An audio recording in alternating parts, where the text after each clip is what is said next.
The massive space station orbited a dying star, its metal arms stretching out like the legs of a giant spider. Ships from across the galaxy docked at its ports, each one more impressive than the last. The Zephyrian vessels looked like living creatures, their hulls pulsing with bioelectric energy. The crystalline ships gleamed like cut diamonds, their surfaces catching and bending light in impossible ways. The Void Hunter craft seemed to flicker in and out of existence, never quite solid. Captain Sarah Chen stood at the observation deck, watching these mighty warships through the thick glass. Her hands were clasped behind her back and her jaw was set tight.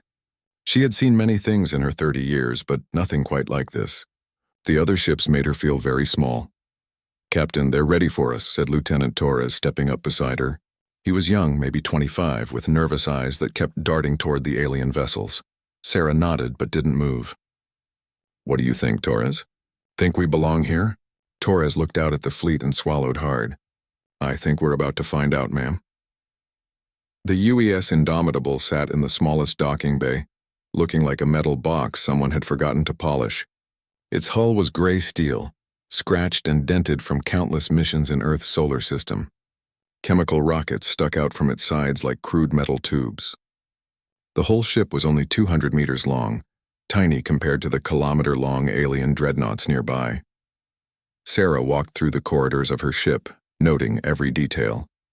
The walls were plain metal, painted white to make them look cleaner. Pipes and cables ran along the ceiling, visible to anyone who looked up. Everything was built to be fixed, not to be pretty. Her crew of 127 people worked at stations that looked simple compared to the flowing, organic controls she had seen on alien ships. "Murphy, give me a status report," Sarah said as she entered the bridge. The ship's AI responded in a voice that sounded tired. "All systems are working, Captain, though I don't know why you're asking." "Something will break soon enough." "It always does," Sarah smiled. Murphy had been programmed with a pessimistic personality to help crews prepare for the worst. It was annoying sometimes, but it had saved lives more than once. "Hull integrity?" she asked. "Holding together barely. The port cargo bay door still sticks and reactor 3 is making that humming sound again. Chief Webb says it's normal, but I have my doubts." Chief Engineer Marcus Webb looked up from his console. He was a big man with oil-stained fingers and a beard that needed trimming. "Murphy worries too much, Captain. That reactor has been humming for 3 years. It's like a cat purring." "Cats purr when they're happy," Murphy replied. "Reactors hum when they're about to explode." "Has a reactor ever actually exploded on you, Murphy?" Webb asked. "No, but that doesn't mean it won't happen." Sarah shook her head. Her crew was good, even if their ship wasn't much to look at. They had trained together for 2 years preparing for this moment. Earth had finally been invited to join the Galactic Defense Coalition, and the Indomitable was humanity's contribution to the joint fleet. The communication system crackled to life. A voice spoke in the universal trade language, though the accent was clearly Zephyrian. "Human vessel, this is Admiral Thexara aboard the World Seed. You will join Formation 7 rearguard position. Do not engage enemy forces unless directly ordered." Sarah picked up the communicator. "Admiral, this is Captain Chen. We're ready to take any position you need us in." There was a pause, then what sounded like laughter. "Captain Chen, your vessel is quaint. We appreciate Earth's desire to help, but please stay out of the way. We cannot afford to lose ships protecting yours." The connection ended. Sarah set down the communicator carefully, though she wanted to throw it across the room. "Quaint," Webb muttered. "I've been called worse." "They don't know us yet," Sarah said. "Give them time." The next few hours were spent in fleet exercises. The alien ships moved like dancers, flowing around each other in perfect formation. The Zephyrian vessels seemed to read each other's minds, changing direction without any visible communication. The crystalline ships blinked from place to place, teleporting short distances in flashes of light. The Void Hunters phased in and out of normal space, appearing and disappearing at will. The Indomitable struggled to keep up. Its chemical rockets were powerful but slow to respond. When the fleet made a sharp turn, Sarah's ship continued straight for several seconds before its thrusters could change its course. The other ships had to slow down and wait for them. During weapons practice, the differences became even more obvious. The alien ships fired beams of pure energy that could slice through asteroids like butter. They launched projectiles that bent space around them, making distance meaningless. Some weapons seemed to attack the targets past, destroying it before it was even fired upon. The Indomitable's weapons were simple: railguns that fired chunks of metal really fast, missile launchers that shot explosives in a straight line, laser cannons that heated things up until they melted. When Sarah's crew fired at the practice targets, they barely left scratches. "Your weapons are interesting," came another transmission from Admiral Thexera. "Very primitive, almost historical." "They work," Sarah replied simply. "I'm sure they do against appropriate targets, perhaps asteroids or small pirates. But real warships require real weapons." Sarah bit back her response. She had seen what real weapons could do during Earth's wars. Sometimes the simplest tool was the best one for the job. The exercise continued for 3 days. Each day the Indomitable fell further behind in the formations. Each day the alien crews made jokes about the metal coffin with delusions of grandeur. Sarah heard the name they had given her ship, and she didn't like it. On the final day, Admiral Thexera called all the ship captains to a meeting aboard the World Seed. Sarah found herself in a room filled with beings she could barely understand. The Zephyrian admiral looked like a tree made of coral, with branches that moved like arms. The crystalline commander was a walking gemstone that spoke through vibrations in the air.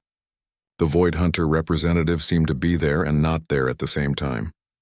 "The exercises are complete," Admiral Thexera announced. "All ships have been assigned positions for our first real mission. The humans will guard the supply convoy safely in the rear." Sarah stood up. "Admiral, my crew is ready for combat duty." The room fell silent. Then the crystalline commander made a sound like breaking glass, which Sarah realized was laughter. "Captain Chen," Admiral Thexera said, "your enthusiasm is noted. But this is not a training exercise. We will face enemies with weapons that can unmake reality itself. Your ship's cannons would be useless, maybe," Sarah said. "But you won't know until you try us." The Admiral's coral-like branches swayed. "Very well. If you insist on proving your worth, you may join the scout force. Try not to die too quickly." Sarah saluted and left the meeting. Her ship might not look like much, but her crew was ready to show the galaxy what humans could do. They just needed a chance to prove it. Back aboard the Indomitable, Sarah gathered her senior officers in the briefing room. The room was small and cramped, with a simple holographic projector in the center. "Thoughts?" she asked. "They think we're a joke," Webb said bluntly. "Let them," replied Commander Jackson, her first officer. "Jokes have a way of surprising people." Murphy's voice came through the speakers. "I hate to be pessimistic, but they might be right. Our weapons are outdated, our ship is slow, and our technology is centuries behind theirs." "Our technology is different," Sarah corrected. "That might be exactly what we need." The alarm bells screamed through the Coalition fleet as red lights flashed in every corridor. Captain Sarah Chen ran to the bridge of the Indomitable, her boots clanging on the metal floor. Around her, the crew moved to battle stations with the speed that came from endless drills. "Report," Sarah called out as she dropped into her captain's chair. "Krillian ships, Captain," answered Lieutenant Torres from the sensor station. 20 vessels coming out of hyperspace right on top of us. Sarah's stomach dropped. The Krillians were bad news. Their ships were covered in adaptive shields that learned from every attack. Hit them with a laser, and they became immune to lasers. Fire plasma at them, and plasma bounced off like raindrops. The Coalition had fought them before, and the battles always ended the same way, with Coalition ships running away or being destroyed. "Where's the flagship?" Sarah asked. "Admiral Thexera's ship is moving to engage," Torres replied. "The World Seed is forming up with the crystalline dreadnoughts." Through the main screen, Sarah watched the massive alien warships move into battle formation. The Zephyrian vessels pulsed with bioelectric energy, their living hulls rippling as they prepared for combat. The crystalline ships became brilliant points of light, gathering energy for their reality-bending weapons. The Krillian ships looked like black metal spiders, all angles and sharp edges. Their hulls were covered in a strange shimmer that made them hard to look at directly. As Sarah watched, the shimmer began to change color as the Krillian adaptive shields came online. "The World Seed is opening fire," reported Commander Jackson. Beams of pure energy lanced out from the Zephyrian flagship, striking the lead Krillian vessel. The shields flashed bright white, absorbing the attack. For a moment it looked like the beam might break through. Then the shimmer around the Krillian ship turned the same color as the Zephyrian weapon, and the beam simply vanished. "They've adapted to bioelectric energy," Murphy announced in his usual cheerful tone. The Zephyrians are now completely useless. The crystalline ships fired next, their weapons bending space itself to reach their targets. Reality twisted around the Krillian vessels, trying to crush them out of existence. Again the shields flashed and adapted. The space-warping attacks had no more effect than throwing pebbles. Crystalline gravity weapons are now ineffective, Murphy continued.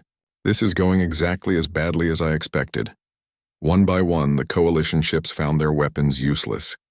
The Void Hunters tried phasing their attacks through different dimensions, but the Krillian shields learned to block interdimensional attacks too. The smaller ships fired everything they had, particle beams, quantum torpedoes, exotic matter projectors, and watched it all get absorbed and countered. The Krillians began their counterattack. Their weapons were simple but effective, solid projectiles that moved fast enough to punch through any normal shield. Since they weren't energy-based, there was no pattern for enemy shields to adapt to, just raw kinetic force.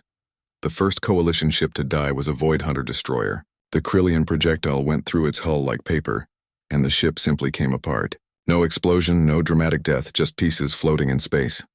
Admiral Thexera is calling for retreat, Torres announced, his voice tight with fear. Sarah looked at the tactical display. The World Seed was already turning away, its bioelectric hull scorched from Krillian return fire. The crystalline ships were blinking away, teleporting to safety. In less than 10 minutes, the mighty Coalition fleet was running with its tail between its legs. Captain, Murphy said, I strongly suggest we follow their example. Our weapons are even more primitive than theirs. If they can't hurt the Krillians, we certainly can't. Sarah stared at the enemy ships on her screen. The Krillians were spreading out, hunting down the fleeing Coalition vessels. Their adaptive shields shimmered with every color of the rainbow now, proof of all the different weapons they had learned to block. Captain? Commander Jackson asked. Your orders? Sarah thought about the sneering comments from the alien commanders, about being called primitive and outdated, about being stuck in the rear guard because her ship wasn't good enough for real combat. Load the railguns, she said quietly. Ma'am? Jackson looked confused. You heard me. Load tungsten slugs, maximum velocity, and bring us around to attack vector. Captain, Murphy protested, this is suicide. The Krillians have adapted to every weapon the Coalition has. Our little pop guns won't even scratch their paint. Maybe, Sarah said, but they've never seen our little pop guns before. The Indomitable turned toward the enemy fleet, its chemical rockets flaring to life. The ship was slow and clumsy compared to the alien vessels, but it was also small and hard to spot among the debris of the battle. Picking our target, Torres announced. Lead Krillian vessel, range 40,000 kilometers. Fire when ready, Sarah ordered. The railgun charged with a whine that Sarah could feel in her bones. It was old technology, brutally simple. Magnetic fields accelerated a chunk of tungsten to a significant fraction of light speed. No fancy energy patterns to adapt to, no exotic particles to absorb, just a piece of metal moving really, really fast. The gun fired with a sound like thunder. The tungsten slug crossed the distance to the Krillian ship in less than a second. The adaptive shields, trained to handle energy weapons and exotic attacks, did absolutely nothing to stop a simple chunk of metal. The slug punched through the Krillian ship's hull like it was made of cardboard. It went through the entire length of the vessel and out the other side, leaving a perfectly round hole. For a moment, nothing happened. Then atmosphere began venting from both ends of the ship, and its lights started going out. Direct hit, Torres said, his voice filled with amazement. The target is dead in space. The bridge fell silent. Sarah could hear the hum of the ship's systems and the sound of her crew breathing. On the main screen, the mighty Krillian vessel was spinning slowly, completely powerless. How? Murphy asked. Their shields adapted to every other weapon. They adapted to energy, Sarah explained. Patterns they could analyze and counter. But you can't adapt to momentum. You can't learn to ignore physics. The other Krillian ships had noticed their flagship's destruction. They were turning toward the Indomitable, their own weapons charging. Multiple targets incoming, Jackson reported. They look angry. Let them come, Sarah said. Torres, target the nearest ship. Webb, how many tungsten slugs do we have? 43 rounds, Captain, came Webb's voice from engineering. More than enough. Fire at will. The Indomitable's railgun spoke again and again. Each shot was another dead Krillian ship. Their adaptive shields, so effective against sophisticated alien weapons, were completely useless against chunks of metal flying at relativistic speeds. The enemy vessels tried to return fire, but the human ship was small and fast enough to dodge their clumsy projectiles. In 15 minutes, it was over. 20 Krillian ships floated dead in space, each one killed by a single tungsten slug. The Indomitable hung in the middle of the wreckage, its hull barely scratched. Coalition ships are returning, Torres announced. The World Seed is requesting permission to come aboard. An hour later, Admiral Thexara stood on the bridge of the Indomitable, staring at the tactical display. The coral-like branches that served as the Admiral's arms were completely still, a sign of deep thought. "Explain this to me again," the Admiral said in the universal trade language. "Simple physics," Sarah replied. "Your weapons are energy-based, so the Krillians learned to absorb and redirect energy. Our weapons are kinetic. Mass times velocity equals force. No adaptation possible." Admiral Thexara's branches swayed slowly. "You defeated an entire Krillian battle group with rocks?" "Very fast rocks," Webb added helpfully from his engineering station. The Admiral was quiet for a long moment. "The Council will want to study your weapons. This changes everything we know about combat with adaptive enemies." "The weapons aren't special," Sarah said. "They're just different. Sometimes different is exactly what you need." As the alien commanders filed off her ship, Sarah heard them talking in hushed voices. The words primitive and outdated came up a lot, but the tone was different now. Respectful, almost afraid. Murphy's voice came through the speakers as the last alien left. "Well, that was unexpected. I suppose even a broken clock is right twice a day." "We're not broken, Murphy," Sarah said. "We're just not like them." "No," the AI agreed. "We're not. And maybe that's not such a bad thing." Sarah looked out at the wreckage of the Krillian fleet, then at her own battered but intact ship. The galaxy was about to learn something important about humanity. They might not have the fanciest technology or the most powerful weapons, but they had something else. Something that might be even more valuable. They had the ability to think differently. Word traveled fast through the galaxy. The human ship that killed 20 Krillian vessels with simple kinetic weapons became the subject of countless tactical discussions. Some called it luck. Others called it impossible. But more enemy fleets began seeking out the Indomitable, wanting to test themselves against the ship that had done the impossible.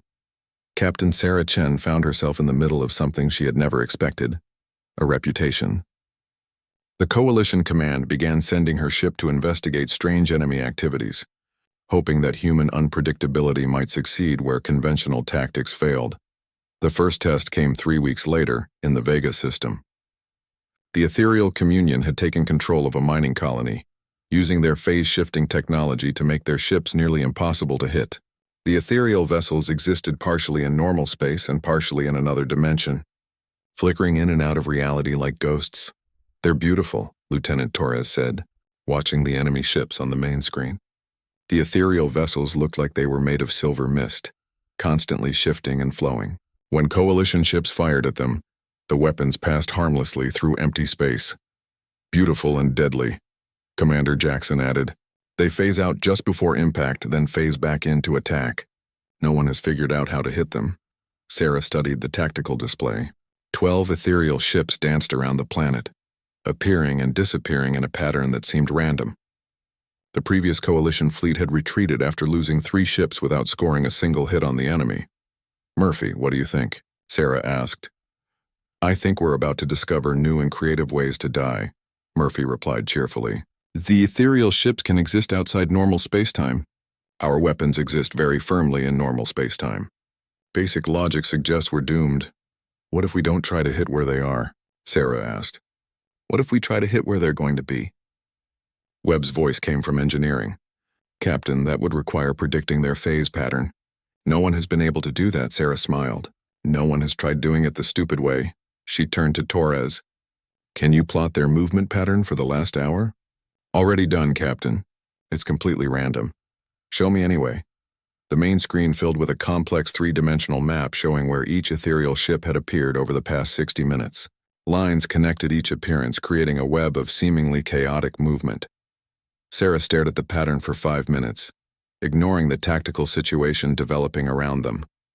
The ethereal ships were beginning to close in on the Indomitable, probably planning to phase in close and destroy the human vessel before it could react. "There," Sarah said suddenly, pointing at the screen. "Torres, can you see it?" Torres looked confused. "See what, Captain?" "They're not random. They're avoiding certain areas of space. Look at grid reference 347 Alpha. No ethereal ship has appeared there in the last hour." Jackson studied the display. "You're right. There are gaps in their pattern. But why? Maybe they can't phase into those areas," Sarah suggested. "Maybe something is blocking them." "The planet's gravity field?" Torres suggested. "No, too regular for that. Murphy, scan those empty areas. What's special about them?" The AI's sensors swept across the designated coordinates. "Interesting. Those areas show elevated background radiation. Cosmic ray concentrations are 40% higher than normal space."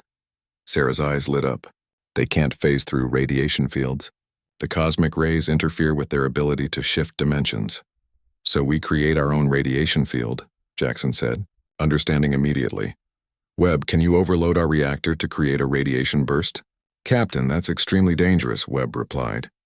"If I push the reactor beyond safe limits, we could lose containment. Can you do it without killing us?" There was a pause. "Probably. Good enough. Do it."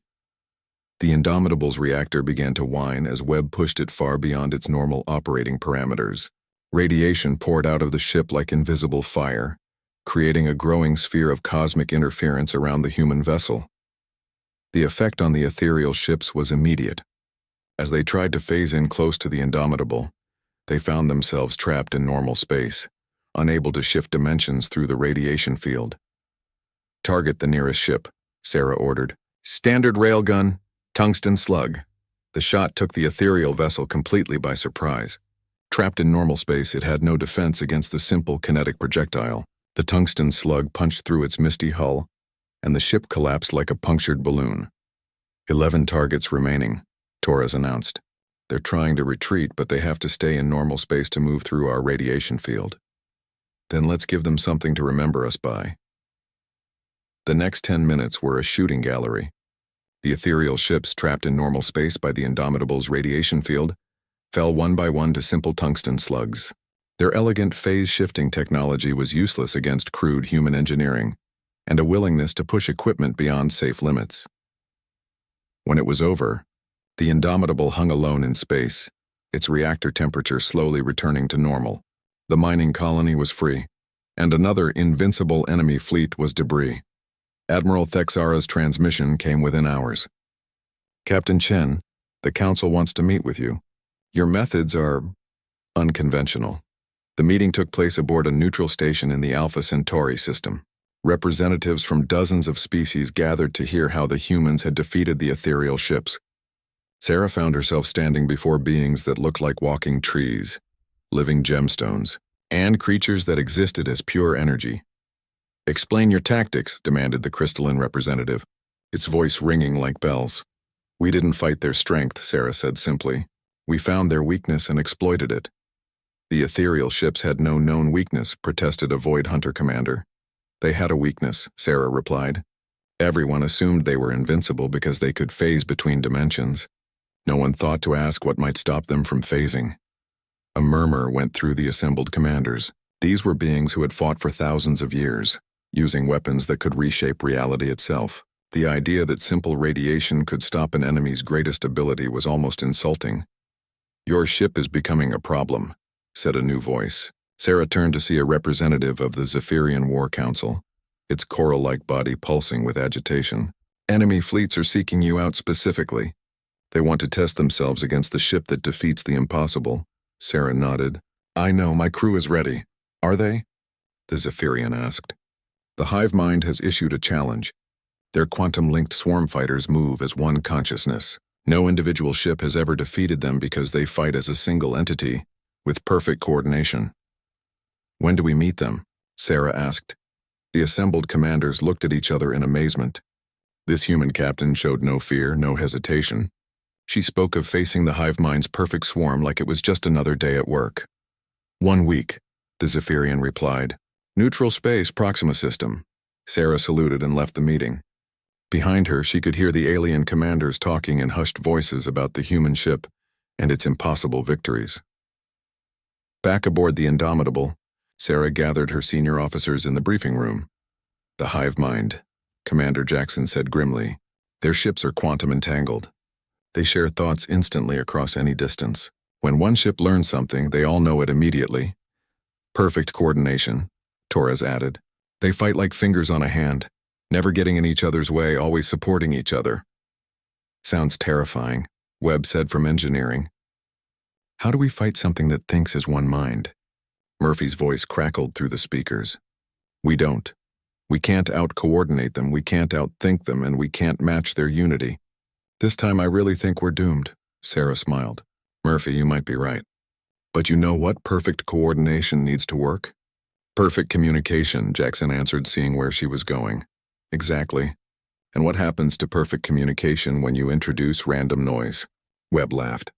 "It breaks down completely." Sarah nodded. "The hive mind's greatest strength is also its greatest weakness. They depend on quantum entanglement for communication, but quantum entanglement is very fragile. Hit it with enough random interference and the whole system fails." "How do we create quantum interference?" Torres asked. "We get creative," Sarah replied. "And we remember that sometimes the best way to win is to cheat." The next week was spent in preparation. Webb worked with the ship's computers to create a quantum noise generator, a device that would broadcast random quantum signals across a wide area. Murphy grumbled about the dangers of tampering with quantum mechanics, but he helped design the system anyway. "This could backfire spectacularly," Murphy warned. "Quantum interference might affect our own systems." "Then we'll deal with that when it happens," Sarah said. "Right now our job is to break the hive mind's perfect coordination." As the Indomitable headed toward its rendezvous with destiny, Sarah couldn't help but smile. The galaxy kept throwing invincible enemies at her ship, and her crew kept finding ways to make the invincible very vincible indeed. The secret wasn't having better technology or more powerful weapons. The secret was thinking differently. The space around Proxima Centauri was empty, except for two groups of ships facing each other across 1,000,000 kilometers of void. On one side hung the UES Indomitable, small and battered, looking like a metal can someone had forgotten to recycle. On the other side, 50 hive mind vessels moved in perfect formation, their organic hulls pulsing with shared consciousness. Captain Sarah Chen stood on her bridge, watching the enemy fleet through the main screen. The hive ships looked like giant insects, all curves and joints with sensor clusters that resembled compound eyes. They moved together without any visible communication, turning and adjusting their positions as if controlled by a single mind. "They're beautiful in a terrifying way," Lieutenant Torres said from his sensor station. "Perfect coordination. Every ship knows exactly what every other ship is thinking. Reading quantum entanglement signatures across their entire fleet," reported Commander Jackson. "The connection is incredibly strong. They really do share one consciousness," Sarah nodded grimly. The hive mind was different from her previous enemies. The Krillians had relied on adaptive technology. The ethereal communion had used dimensional phasing. But the hive mind used something far more basic and dangerous: perfect teamwork. "Murphy, status on our quantum interference generator. Ready to broadcast random noise on all quantum frequencies," Murphy replied in his usual pessimistic tone. "Of course, this plan assumes the interference will affect them more than it affects us. Given our luck, we'll probably jam ourselves and leave them unaffected." "One way to find out," Sarah said. "Webb, how's our power situation?" "Reactor is running hot but stable." Webb's voice came from engineering. "The quantum generator will drain a lot of power, but we can maintain it for about 10 minutes before we risk system failures." Sarah studied the tactical display. The hive ships were spreading out, forming a sphere around the Indomitable's position. It was a classic encirclement maneuver, executed with inhuman precision. No human fleet could coordinate like that without extensive communication and planning. "They're boxing us in," Jackson observed. "Classic hive mind tactic. They'll close the sphere from all directions simultaneously, giving us nowhere to run." "Range to nearest hive ship?" Sarah asked. 50,000 kilometers in closing. They're taking their time, making sure we can't escape." Sarah watched the enemy formation tighten around her ship. The hive mind was confident, and why shouldn't they be? They had never lost a fleet engagement. Their perfect coordination made them unbeatable in conventional space combat. "Activate quantum interference," Sarah ordered. The generator hummed to life deep in the ship's belly, broadcasting random quantum signals in all directions. The effect was invisible, but Sarah could see it on her sensors as waves of chaotic quantum noise spread out from the Indomitable like ripples in a pond. The result was immediate and dramatic. The hive ships, which had been moving in perfect formation, suddenly began to waver. Their precise movements became jerky and confused. Ships that had been coordinating perfectly started to drift apart or bump into each other. "It's working," Torres called out excitedly. "Their quantum links are breaking down. The random interference is disrupting their shared consciousness." On the main screen, Sarah could see the enemy fleet falling apart. Ships that had moved like parts of a single organism now acted like confused individuals. Some continued their attack runs while others pulled back. Two ships collided as their pilots lost coordination, their hulls crumpling against each other in a shower of sparks. "Target the command ship," Sarah ordered. "The big one in the center. If we can take out their central node, the interference should affect them even more." The Indomitable's railgun charged with its familiar whine. The tungsten slug crossed the distance in seconds, punching through the command ship's hull like paper. The vessel shuddered and began to list, its organic hull bleeding atmosphere into space. The effect on the remaining hive ships was catastrophic. With their command node damaged and their quantum links disrupted, they lost all coordination. Ships fired on each other by mistake, not recognizing friend from foe. Some tried to retreat while others continued attacking, creating chaos in their own ranks. "This is almost too easy," Murphy commented. "I keep waiting for something to go horribly wrong." As if summoned by Murphy's pessimism, new contacts appeared on the sensor screen. 3 massive shapes dropped out of hyperspace at the edge of the system, moving toward the battle at incredible speed. "Unknown vessels," Torres announced, his voice tight with concern. "Configuration unlike anything in our database. They're huge. Each one is at least 5 kilometers long." Sarah felt a chill run down her spine. The ships on the screen looked like they had been grown rather than built, with smooth curves and surfaces that seemed to shift and flow like liquid metal. They radiated an aura of ancient power that made even the hive-mind vessels look primitive. "Captain," Murphy said, his voice unusually serious, "I'm detecting energy signatures that don't match any known technology. These ships are using power sources that shouldn't be possible." The lead vessel opened a communication channel, broadcasting on all frequencies in perfect universal trade language. "I am Lord Commander Zareth of the Sovereign Dominion. We have observed your battles with interest, humans. Your victories are amusing." Sarah picked up the communicator with steady hands, though her heart was racing. "This is Captain Chen of the UES Indomitable. You're in Coalition space." "Space belongs to those with the power to claim it," Zareth replied. "We claim this system in the name of the Dominion. Your primitive vessel will surrender immediately." Through the main screen, Sarah watched the Dominion ships approach. They seemed to bend space around them as they moved, making distance meaningless.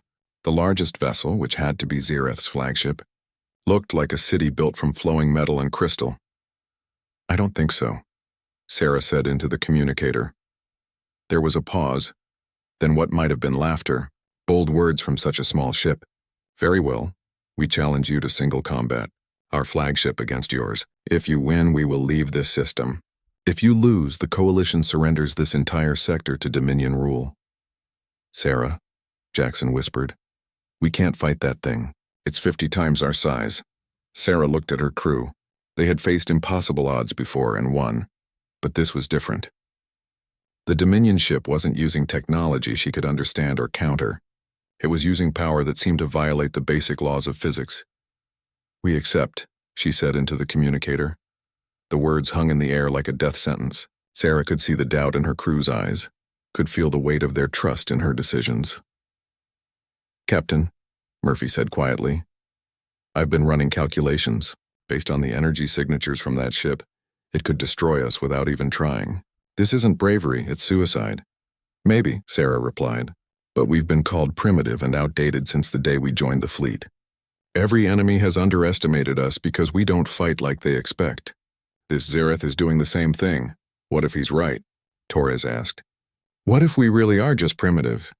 Sarah smiled grimly. "Then we'll show him how dangerous primitive can be." The Dominion flagship separated from its escorts, moving toward the Indomitable with graceful, predatory movements. As it approached, Sarah could see its hull more clearly. The surface seemed to be alive, flowing and shifting like liquid metal. Weapons that looked like crystalline growths emerged from the hull, tracking the human ship with alien intelligence. Range, 500 kilometers, Torres announced. The Dominion ship is powering weapons. Energy signatures are off the charts. All power to forward shields, Sarah ordered. Webb, I need everything the reactor can give us. Already pushing it beyond safe limits, Webb replied. But Captain, our shields won't even slow down whatever that thing is about to throw at us. Sarah watched the Dominion flagship approach, its impossible weapons charging with power that could probably destroy a planet. Her small, battered ship hung in space like a metal gnat facing a dragon. Murphy, she said, remember what you told me when we first faced the Krillians? That we were doomed? You also said something else. You said we might surprise ourselves. I was being sarcastic. Were you? Sarah asked. Or were you right? The Dominion ship fired its first shot, a beam of energy that looked like condensed starlight. It struck the Indomitable's shields and Sarah's world exploded into light and sound. When her vision cleared, half her bridge consoles were sparking and the ship was spinning slowly through space. Shields down to 30%, Jackson reported through gritted teeth. Hull breaches on decks 3 and 7. That was just a warning shot. Sarah pulled herself back into her captain's chair, tasting blood from where she had bitten her tongue. Through the main screen, she could see the Dominion flagship approaching for another attack, its weapons charging with lethal grace. Captain, Murphy said, I hate to say this, but I think we're actually doomed this time. Sarah wiped blood from her lip and smiled. Murphy, you've been wrong before. The Dominion flagship, Infinity's Edge, hung in space like a piece of impossible architecture. Its hull flowed and shifted, existing partially in normal space and partially in dimensions that hurt to look at directly. Lord Commander Zareth's ship was more than just a vessel. It was a piece of living mathematics, a weapon that could rewrite reality itself. Captain Sarah Chen pulled herself upright in her damaged captain's chair, blood running from a cut on her forehead. Around her, the bridge of the Indomitable sparked and smoked. Half her crew was down and the ship's systems were failing one by one. Damage report, she called out, her voice hoarse from smoke. Hull breaches on 5 decks, Commander Jackson replied, his uniform torn and dirty. Shields are gone. Reactor output is down to 60%. We've lost primary navigation and half our weapon systems. Through the main screen, Sarah watched the Dominion ship prepare for another attack. Crystalline weapons emerged from its flowing hull like flowers blooming in fast motion. Each weapon looked different, as if the ship was inventing new ways to kill them in real time. Captain, Murphy's voice crackled through damaged speakers. I'm detecting something impossible. That ship is literally rewriting the laws of physics around itself. Our sensors can't even properly measure what it's doing. Sarah wiped blood from her eyes and studied the enemy vessel. The Infinity's Edge was everything her ship was not. Elegant, powerful, and seemingly invincible. It could manipulate space and time, create weapons from pure thought, and regenerate damage by willing itself back to perfect condition. How do you fight something like that? Lieutenant Torres asked, his voice barely a whisper. Sarah thought about all the enemies they had faced. The Krillians with their adaptive shields, the ethereal communion with their dimensional phasing, the hive mind with their perfect coordination. Each time, victory had come from finding the one thing the enemy hadn't expected. Murphy, she said suddenly, what makes that ship so powerful? Its ability to predict and counter everything we might do, the AI replied. It's running calculations billions of times faster than any normal computer. By the time we decide to fire a weapon, it's already calculated 17 different ways to stop us. So it knows what we're going to do before we do it? Exactly. Perfect tactical prediction based on logical analysis of our capabilities and likely responses. Sarah smiled grimly. Then we don't be logical. The Infinity's Edge fired again, this time with a weapon that looked like a miniature black hole. The gravitational field grabbed the Indomitable and started crushing it like a tin can. Emergency alarms screamed as the hull began to buckle. All power to structural integrity, Sarah shouted. Webb, overload the reactor. I don't care if it explodes. Captain, that's insane. Webb's voice came through the communication system. If I push the reactor any harder, we'll have a core breach. Do it anyway. The reactor howled like a caged animal as Webb pushed it far beyond any safe operating limit. Raw energy poured through the ship's systems, giving them just enough power to break free from the artificial black hole. The Indomitable tumbled away from the gravity field, trailing atmosphere and debris. Why did that work? Jackson asked, amazed they were still alive. Because it shouldn't have, Sarah replied.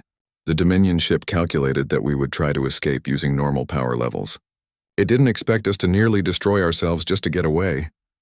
On the main screen, the Infinity's Edge seemed to pause, as if confused by what it had just witnessed. Lord Commander Zareth's voice crackled through the communication system.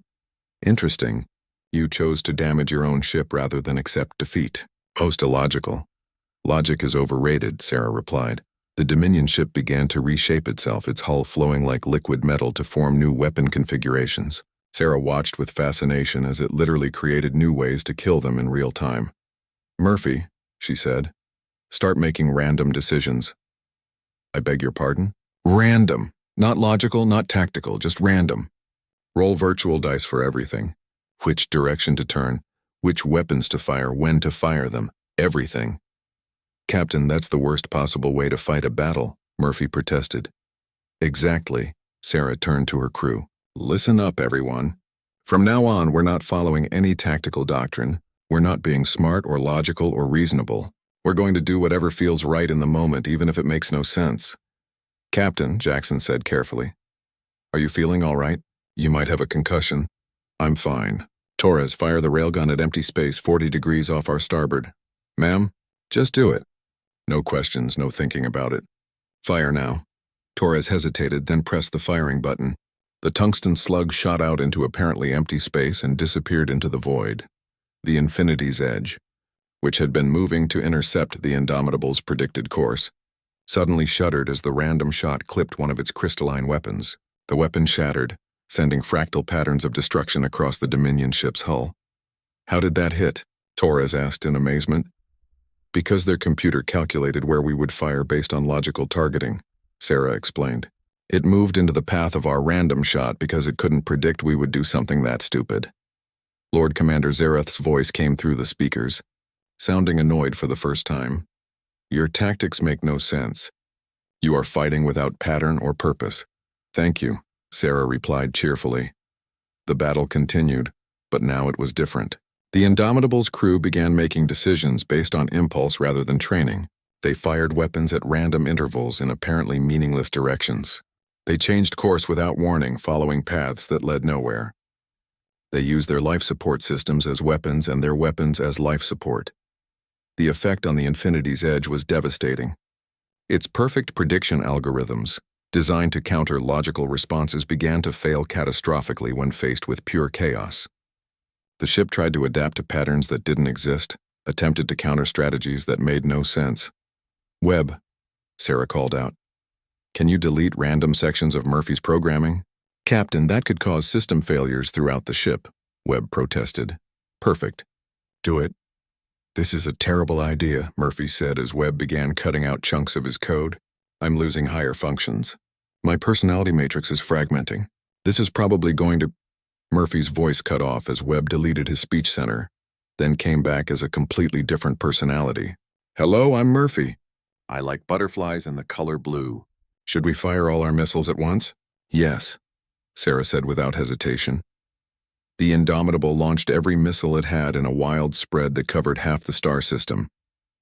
Most of them flew off into empty space, but the random salvo created a chaos field that the Infinity's Edge couldn't predict or counter. Several missiles found their target by pure chance, exploding against the Dominion ship's hull. Their ship is trying to recalculate, Jackson reported. Energy signatures are fluctuating wildly. I think we're confusing it. Sarah looked at the tactical display and made a decision that violated every rule of space combat she had ever learned. All power to engines. We're going to ram them. Captain, that will destroy us both, Jackson protested. Will it? Or will they assume we're too smart to commit suicide and move out of the way? The Indomitable accelerated directly toward the Infinity's Edge, its chemical rockets flaring with desperate energy. The Dominion ship, calculating that no rational enemy would attempt a suicidal ramming attack, began moving to counter a maneuver that wasn't coming. At the last second, Sarah ordered the engines reversed. The sudden deceleration threw everyone forward, but it also put them exactly where the Infinity's Edge wasn't expecting them to be. The Dominion ship's point defense weapons aimed at empty space couldn't target them in time. All remaining power to railguns, Sarah ordered. Fire everything at point-blank range. The tungsten slugs, fired from less than a kilometer away, punched through the Infinity's Edge's hull like bullets through tissue paper.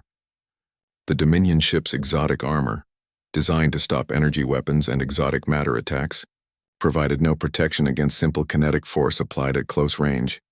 Critical hits across their primary hull, Torres reported, his voice filled with amazement. They're losing power in multiple sections, but the Infinity's Edge wasn't finished. Even damaged, it began to regenerate, its hull flowing back into perfect condition. Lord Commander Zereth's ship could literally heal itself by rewriting reality. Murphy, Sarah said to her fragmenting AI, can you overload our reactor and make it explode? That sounds fun, Murphy replied in his new, randomly generated personality. Big boom coming right up. Wait, Sarah said as an even crazier idea occurred to her. Murphy, can you delete parts of your own code while simultaneously overloading the reactor? Ooh, yes. That sounds delightfully catastrophic. Do it. What happened next defied every principle of physics and computer science. Murphy began deleting his own programming, while pushing the reactor beyond any conceivable limit. The ship's computer became a chaotic storm of random processes and contradictory commands. The reactor output fluctuated wildly between 0 and infinity. The chaotic energy signature from the Indomitable created a feedback loop in the Infinity's Edge's reality warping systems.